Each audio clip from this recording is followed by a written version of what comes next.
Di soal dijelaskan kalau di sini Anda bekerja sebagai manajer ya teman-teman ya.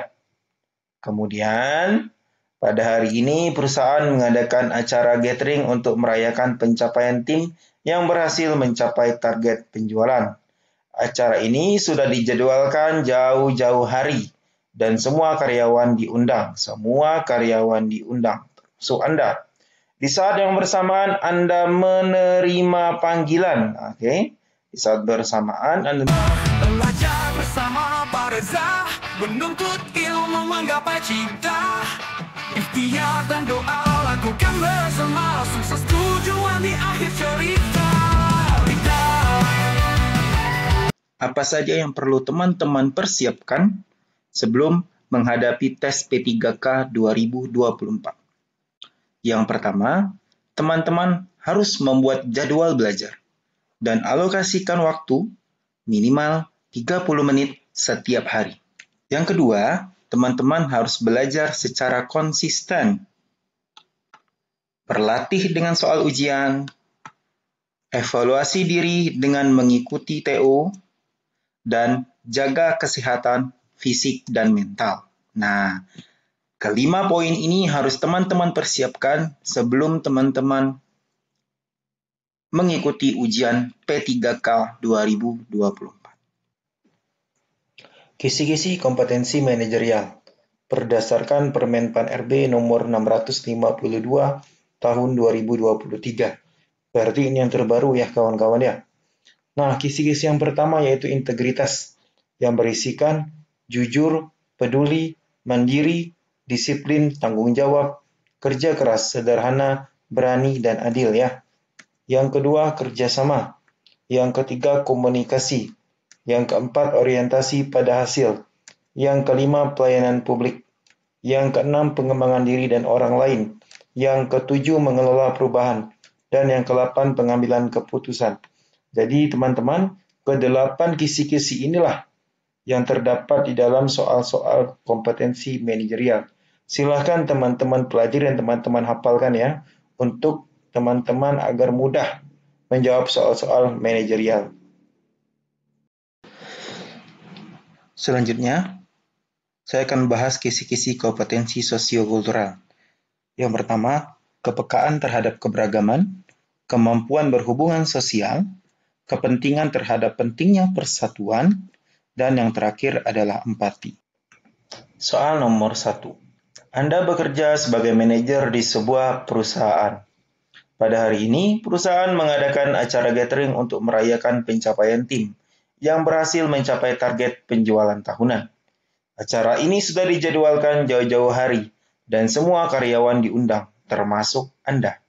Di saat yang bersamaan, Anda menerima panggilan dari klien besar yang sangat membutuhkan Anda untuk melakukan presentasi terkait proyek penting yang harus diselesaikan segera. Tindakan Anda sebaiknya A. Meninggalkan acara gathering dan pergi untuk menemui klien, karena itu lebih penting bagi perusahaan. B. Menghubungi klien dan meminta mereka untuk menunda pertemuan, agar Anda bisa mengikuti acara gathering terlebih dahulu. C. Menghadiri acara gathering terlebih dahulu, dan kemudian menemui klien setelahnya, meskipun Anda tahu itu akan membuat Anda terlambat. D. Mengirimkan wakil untuk mewakili Anda dalam acara gathering, dan tetap fokus untuk menyelesaikan presentasi dengan klien. Baiklah teman-teman, silakan teman-teman pause dan jawab.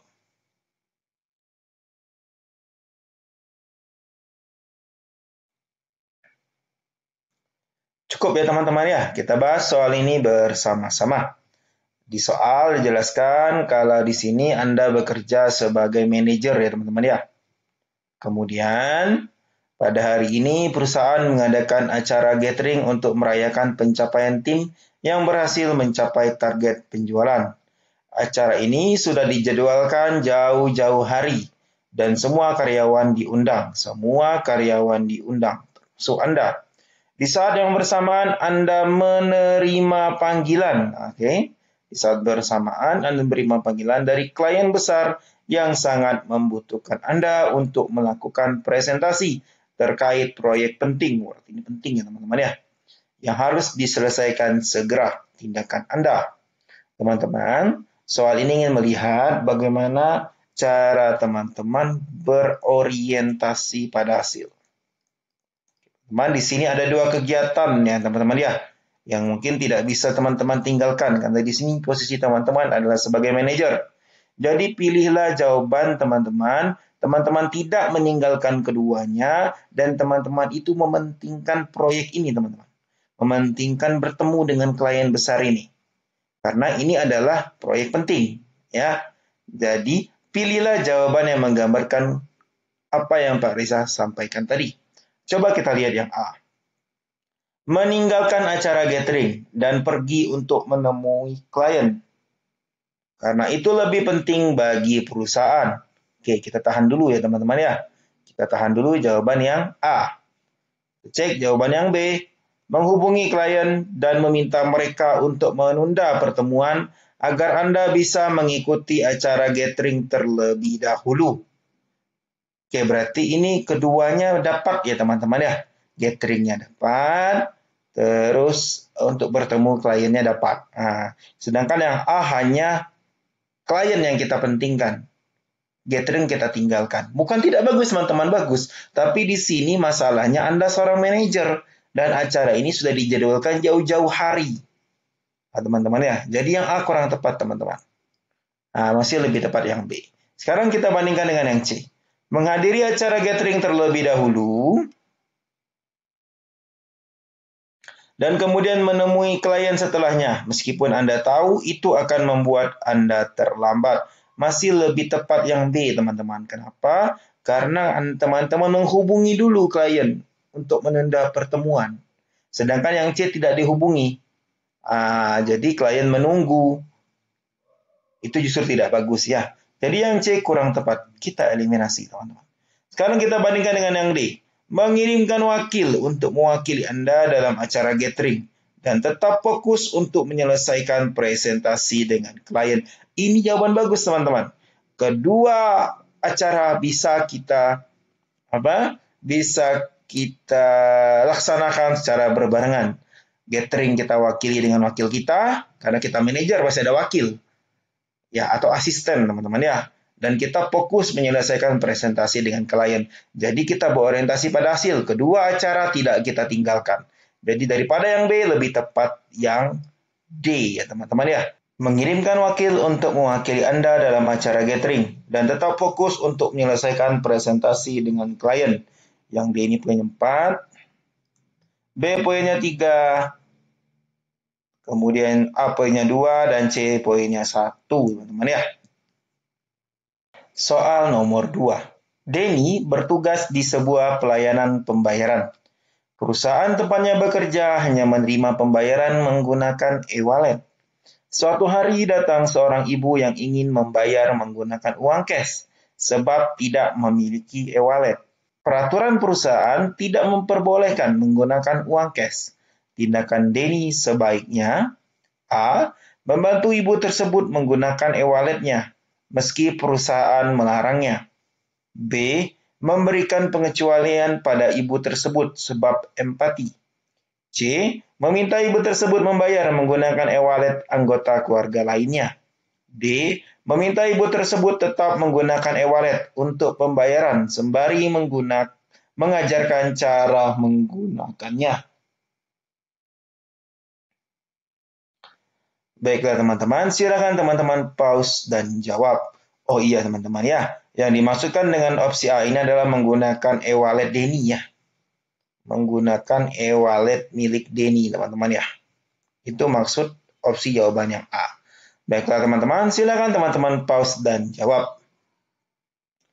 Cukup ya teman-teman ya, kita bahas soal ini bersama-sama. Di soal dijelaskan kalau Denny ini bertugas di sebuah pelayanan pembayaran. Perusahaan tempatnya bekerja hanya menerima, ingat ya, hanya menerima pembayaran menggunakan e-wallet. Suatu hari datang seorang ibu ingin membayar menggunakan uang cash sebab tidak memiliki e-wallet. Peraturan perusahaan tidak membolehkan menggunakan uang cash. Tindakan Denny. Teman-teman, soal ini ingin melihat bagaimana integritas kita. Bagaimana integritas kita dalam menerapkan peraturan kantor dan pelayanan kita terhadap publik jika menemui hal yang seperti ini. Jadi teman-teman, pilihlah jawaban yang teman-teman tetap mematuhi aturan kantor dan teman-teman tetap melayani ibu tersebut. Sekarang coba kita lihat mana jawaban yang menggambarkan kedua hal tersebut. Coba kita lihat jawaban yang A. Membantu ibu tersebut menggunakan e-wallet Denny, meski perusahaan melarangnya. Ini sudah kata-kata perusahaan melarang.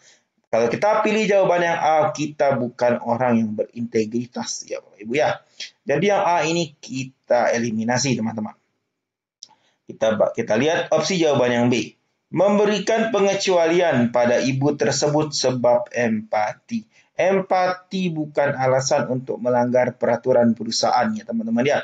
Jika kita pilih yang B sama seperti opsi jawaban yang A, berarti kita bukan orang yang berintegritas. Jawaban B menjadi kurang tepat. Sekarang kita lihat jawaban yang C.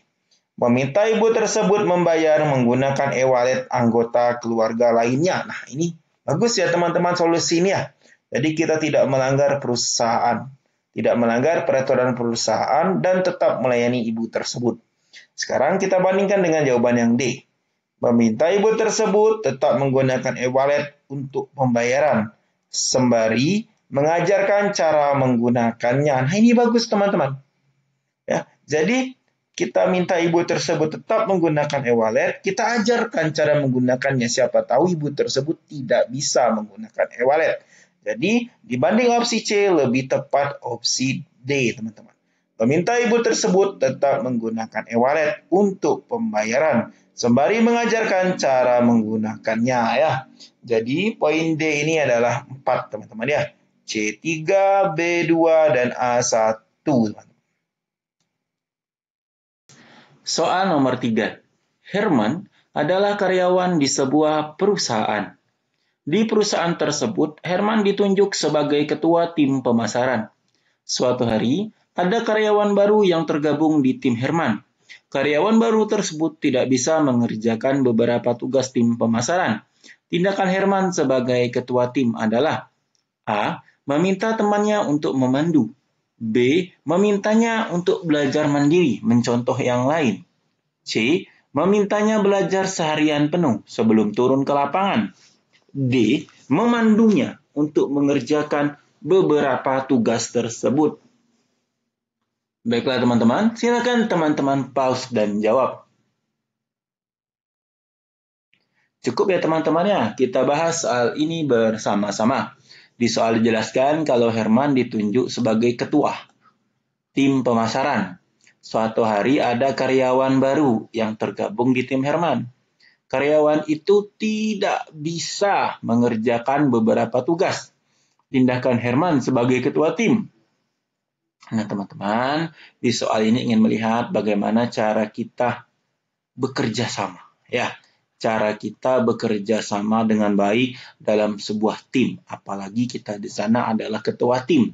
Jadi pilihlah opsi jawaban yang mencerminkan kalau teman-teman ini bisa membuat anggota tim yang baru pun bekerja sama dengan baik. Nah, coba kita lihat jawaban yang A. Meminta temannya untuk memandu. Bagus ya teman-teman ya. Kita tahan dulu. Kita coba lihat jawaban yang B. Memintanya untuk belajar mandiri, mencontoh yang lain. Masih lebih bagus jawaban yang A ya teman-teman ya. Yang B kita eliminasi. C. Memintanya belajar seharian penuh sebelum turun ke lapangan. Masih kurang tepat ya teman-teman ya. Masih lebih bagus jawaban yang A teman-teman. Sekarang kita bandingkan dengan yang D. Memandunya untuk mengerjakan beberapa tugas tersebut. Langsung turun kita sebagai ketua ya. Nah, kita pandu dia untuk mengembangkan tugas, untuk mengerjakan tugas tersebut. Jadi, dibanding A dan D yang paling tepat adalah yang D, teman-teman. Kita turun langsung memandunya. Memandunya untuk mengerjakan beberapa tugas tersebut. Yang D poinnya 4, A poinnya 3, kemudian B 2, dan C 1. Soal nomor 4. Sebagai seorang manajer di sebuah instansi pemerintah, Anda dihadapkan pada situasi di mana terdapat dua proyek yang sama-sama penting dan mendesak. Namun, anggaran yang tersedia hanya cukup untuk mendanai salah satu proyek tersebut. Proyek pertama berkaitan dengan peningkatan infrastruktur publik yang sudah lama tertunda. Sementara proyek kedua berkaitan dengan pengembangan program pelatihan. Keterampilan bagi masyarakat yang membutuhkan. Tindakan Anda sebaiknya A. Memilih proyek peningkatan infrastruktur karena dianggap lebih terlihat dan dapat memberikan dampak langsung kepada masyarakat. B. Memilih proyek pengembangan program pelatihan karena dianggap lebih berkelanjutan dan dapat memberikan manfaat jangka panjang bagi masyarakat. C. Menunda kedua proyek tersebut sampai ada tambahan anggaran yang memungkinkan untuk mendanai keduanya. D. Melakukan analisis mendalam terhadap kedua proyek tersebut, mempertimbangkan dampak, manfaat, urgensi, dan ketersediaan sumber daya, serta melibatkan pemangku kepentingan dalam proses pengambilan keputusan. Baiklah teman-teman, silakan teman-teman pause dan jawab. Cukup ya teman-teman ya, kita bahas soal ini bersama-sama. Di soal dijelaskan kalau Anda dihadapkan pada situasi di mana terdapat dua proyek ya yang sama-sama penting dan mendesak. Namun anggaran yang tersedia hanya cukup untuk mendanai salah satu proyek saja. Nah, proyek pertama tentang infrastruktur, sedangkan proyek kedua tentang pengembangan pelatihan. Nah ya, yang pertama tentang infrastruktur, yang kedua tentang pengembangan program pelatihan. Tindakan Anda sebaiknya. Nah, teman-teman, di soal ini ingin melihat bagaimana cara teman-teman mengambil keputusan yang bijak. Nah, ya, pilihlah jawaban yang mempunyai gambaran kalau Anda bisa mengambil keputusan yang paling bijak, ya teman-teman ya. Coba kita lihat yang A. A. Memilih proyek peningkatan infrastruktur karena dianggap lebih terlihat dan dapat memberikan dampak langsung kepada masyarakat. Itu yang A ya teman-teman ya. Kita bandingkan dulu dengan yang B teman-teman. Memilih proyek pengembangan program pelatihan karena dianggap. Nah, kalau ini memilih proyek pengembangan pelatihan karena dianggap lebih berkelanjutan dan dapat memberikan manfaat jangka panjang bagi masyarakat. Nah, teman-teman, jika teman-teman memilih A dan B, ini bukan keputusan yang bijak, teman-teman. Teman-teman bisa dianggap pemimpin yang otoriter karena memaksakan sesuatu ya teman-teman ya. Nah, jadi yang A dan B ini kita eliminasi dulu teman-teman. Bukan jawaban yang tepat ya teman-teman ya. Nah, yang C, menunda kedua proyek tersebut sampai ada tambahan anggaran yang memungkinkan untuk mendanai keduanya. Yang C juga kurang tepat teman-teman. Ya, kita harus tetap melaksanakan program tersebut ya. Nah, tapi dengan cara kita pilih salah satu. Nah, memilihnya ini yang dilihat teman-teman. Bagaimana teman-teman memilihnya? Nah, coba kita lihat yang D ya. Melakukan analisis mendalam terhadap kedua proyek tersebut, mempertimbangkan dampak, manfaat, urgensi, dan ketersediaan sumber daya, serta melibatkan pemangku kepentingan terkait dalam proses pengambilan keputusan. Nah, yang D ini adalah jawaban yang paling tepat, teman-teman. Lebih lengkap. Jadi sebelum teman-teman ambil keputusan, milih salah satu, teman-teman harus melakukan analisis dulu. Kemudian mempertimbangkan dampak baik dan buruknya, manfaatnya, urgensinya, dan ketersediaan sumber dayanya. Nah, serta melibatkan pemangku kepentingan dalam mengambil keputusan. Jadi yang D ini adalah pengambilan keputusan yang paling bijak ya teman-teman ya. Jadi yang D ini poinnya 4 teman-teman ya. Nah, kemudian yang B poinnya 3, A poinnya 2, dan C poinnya 1 teman-teman. Soal nomor 5. Anda adalah seorang manajer proyek yang sedang mengawasi pembangunan sebuah gedung baru. Proyek tersebut sudah berjalan sesuai jadwal dan anggaran. Namun, Anda tiba-tiba menerima laporan dari tim pengawas bahwa ada potensi masalah struktural pada fondasi gedung. Kontraktor meyakinkan Anda bahwa masalah tersebut minor dan tidak akan mempengaruhi keamanan atau kualitas gedung. Tindakan Anda sebaiknya A. Mempercayai kontraktor dan melanjutkan proyek tanpa melakukan tindakan lebih lanjut karena proyek sudah berjalan sesuai jadwal dan anggaran. B. Menghentikan sementara proyek, meminta tim ahli independen untuk melakukan evaluasi menyeluruh terhadap pondasi gedung dan mengambil tindakan perbaikan yang diperlukan meskipun dapat menyebabkan keterlambatan dan biaya tambahan. C.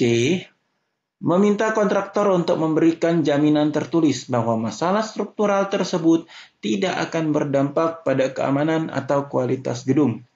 Kemudian melanjutkan proyek. D. Melaporkan masalah tersebut kepada atasan Anda, namun tetap melanjutkan proyek sambil menunggu keputusan lebih lanjut dari manajemen. Baiklah teman-teman, silakan teman-teman pause dan jawab. Cukup ya teman-teman ya, kita bahas soal ini bersama-sama. Nah, di soal dijelaskan kalau Anda adalah manajer proyek yang sedang mengawasi pembangunan gedung baru. Ketika proyek tersebut berjalan sesuai jadwal dan anggaran, tiba-tiba Anda menerima laporan dari tim pengawas bahwa ada potensi masalah struktur pada pondasi gedung. Kontraktor meyakinkan Anda bahwa masalah tersebut minor, berarti kecil ya teman-teman ya, dan tidak akan mempengaruhi keamanan atau kualitas gedung. Tindakan Anda sebaiknya. Teman-teman, di soal ini ingin melihat bagaimana cara teman-teman mengambil keputusan ya. Berarti ini ada di mengambil keputusan. Mana keputusan yang paling bijak ya teman-teman ya. Yang tidak merugikan kedua belah pihak. Kita lihat jawabannya A ya. Mempercayai kontraktor dan melanjutkan proyek tanpa melakukan tindakan lebih lanjut. Karena proyek sudah berjalan sesuai jadwal dan anggaran. Kurang tepat ya teman-teman ya. Sedangkan kita sudah tahu tadi di tengah jalan tim pengawas sudah melihat bahwa ada potensi masalah struktur pada fondasi gedung. Jadi kita tidak harus langsung mempercayai teman-teman ya. Takutnya nanti ada terjadi sesuatu hal dengan bangunan yang sedang kita kerjakan. Jadi yang A ini kurang tepat teman-teman. Yang B, menghentikan sementara proyek. Meminta tim ahli independen untuk melakukan evaluasi menyeluruh terhadap evaluasi gedung dan mengambil tindakan perbaikan yang diperlukan meskipun dapat menyebabkan keterlambatan dan biaya tambahan. Bagus ya teman-teman ya. Yang B kita tahan dulu teman-teman. Sekarang kita bandingkan dengan yang C. Meminta kontraktor untuk memberikan jaminan tertulis. Nah, meminta kontraktor memberikan jaminan tertulis bahwa masalah struktur tersebut tidak akan berdampak pada keamanan atau kualitas gedung. Kemudian melanjutkan proyek. Ini juga masih kurang tepat ya teman-teman ya. Masih lebih tepat yang C tadi teman-teman, yang B teman-teman ya. Sekarang yang B kita bandingkan dengan yang D. Melaporkan masalah tersebut kepada atasan Anda. Melaporkan masalah tersebut kepada atasan Anda, namun tetap melanjutkan proyek. Sambil menunggu keputusan lebih lanjut dari manajemen. Nah, teman-teman ya, jika dibandingkan dengan yang B, ini lebih tepat yang D, teman-teman. Kenapa? Karena masalah struktur ini minor, teman-teman ya.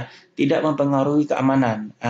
Jadi, kalau memang masalahnya itu minor, tidak mempengaruhi keamanan, ada baiknya kita laporkan dulu kepada atasan, proyek tetap dilanjutkan, dan sambil menunggu keputusan dari manajemen ya. Nah, dibanding yang B ini lebih tepat yang D, teman-teman ya. Jadi yang punya nilai tertinggi adalah yang D. Melaporkan masalah tersebut kepada atasan Anda, namun tetap melanjutkan proyek sambil menunggu keputusan lebih lanjut dari manajemen. Yang D poinnya 4, C poinnya 3, B poinnya 3, C poinnya 2, dan A poinnya 1, teman-teman.